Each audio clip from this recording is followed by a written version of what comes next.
দিও বাবা আবার আসিয়া দেখা দিও বাবা আমি তোমায় ভালোবাসি চরণ চুমিতে বাবা গো বাবা তোমার কাছে আসি গো বাবা আমি তোমায় ভালোবাসি যখন আমি থাকি যাইখানে তোমার নামটি রাখি গো মনে দমে দমে ডাকি তোমায় গো বাবা নিরালাতে বসি গো বাবা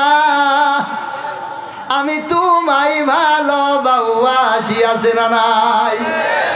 ও মুসলমান ভাইরা আমার হক্কানি উলামায়ে কেরামের কাছ থেকে হক কথা শুনতে হবে ভন্ডের কাছ থেকে শুনলে আপনি ভন্ড কথা পাবেন হক্কানি উলামায়ে কেরামের কাছে আসলে আপনি হক কথা পাবেন আমাদের বাংলাদেশের মধ্যে বিভিন্ন প্রকার শয়তান ইবলিশ আছে ও মুসলমান ভাইরা আমার আপনাদেরকে আমি একটা প্রমাণ দেখ